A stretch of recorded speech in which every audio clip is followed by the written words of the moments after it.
Bonjour! Aujourd'hui, on va voir Pythagore, mais avec des problèmes un peu plus compliqués que ce qu'on a vu la dernière fois. Compliqué, c'est une façon de dire, une fois qu'on connaît les trucs, ça va assez bien. Une question qui va être posée, c'est savoir, est-ce que le triangle est rectangle? OK? Autrement dit, on vérifie les triplets pythagoriciens. On prend trois nombres, dans ce cas-ci, 5, 13 et 12. On prend le plus gros des trois nombres, on le met au carré. 13 au carré, ce qui va nous donner 169. Je prends les deux plus petits et je vais les mettre eux autres ici au carré. Donc ici, ça va donner 25. Ici, ça va donner 144. La question, est-ce que 25 plus 144 donne 169? La réponse est oui. À ce moment-là, ce triangle-là, avec ces mesures-là, il est rectangle. Faisons un deuxième exercice. On a 5, on a 4, on a 6. On prend le plus gros encore. 6, on le met au carré. Ça donne 36. On met les deux plus petits. L'autre côté, on les met au carré. Ça donne 16. Et ici, ça va donner 25.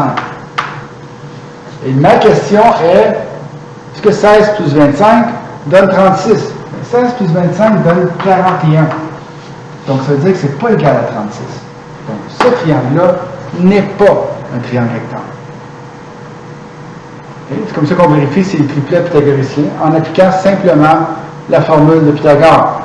L'hypoténuse au carré va être égal à 4 au carré plus 4 au carré. OK. Problème un petit peu complexe.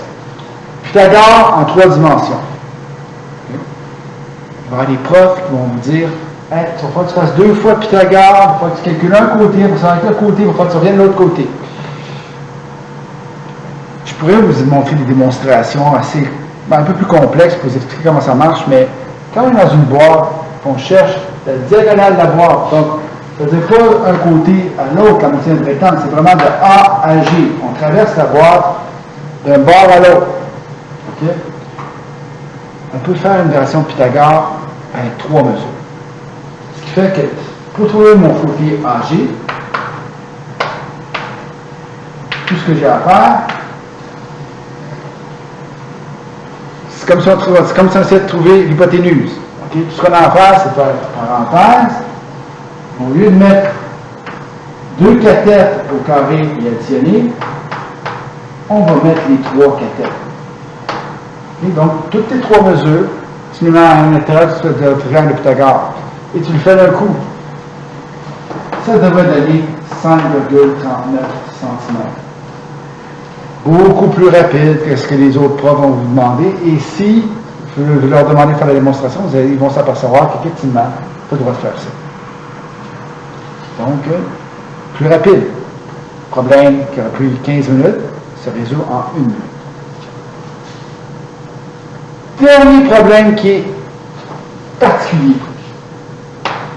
Le triangle isocèle.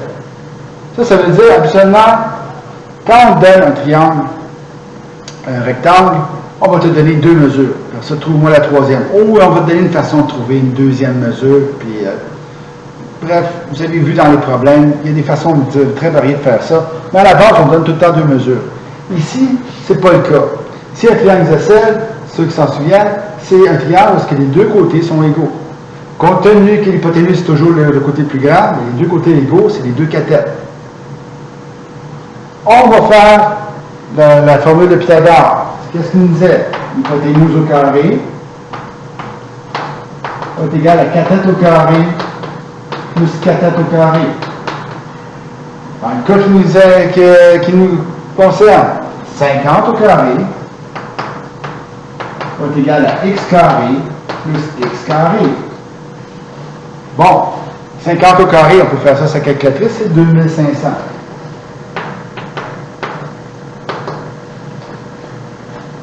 X carré plus x carré, si vous avez vu le module algèbre, vous apercevez que c'est des termes semblables, donc on peut additionner ça, ça devient 2x carré. Quand on additionne, on ne touche pas aux exposants. Voilà, on est rendu à là, mais OK, on est bloqué. Il faut vous souvenir comment les lignes d'arrière. Les lignes d'arrière, c'est faire les opérations inverses. Ici, à mon x, c'est fois 2 et au carré. Donc, on commence toujours à l'inverse de la propriété des opérations. Quand on isole, on commence par la multiplication. On divise par 2 avant de commencer. Divisé par 2, divisé par 2, 1250. C'est égal à x carré. On est rendu à x carré. On est presque rendu à la fin. Mais x carré, excusez-moi, là, ça ne donne pas grand-chose. Mais l'opération au carré, l'inverse de ça, vous devriez avoir appris que c'est racine carrée. Donc, si je veux me débarrasser de 0 carré, il faut que je fasse racine carrée des deux côtés. Ma réponse, une fois qu'on a fait ça, elle va être ici. X va être égal à 35,36. Et vous allez trouver comment faire ça. Ce problème-là est toujours pareil. La seule chose qui change, c'est la mesure ici. Donc, toute cette partie-là ne change pas. Tout ce que vous allez faire, c'est remplacer 50 par une autre mesure et défiler le problème. Vous allez arriver à votre réponse. Bon, ça c'était pour les morceaux les plus... Excusez-moi, les exercices les plus difficiles. J'espère que vous allez avoir de la facilité dorénavant à les faire. Et on se revoit la prochaine fois.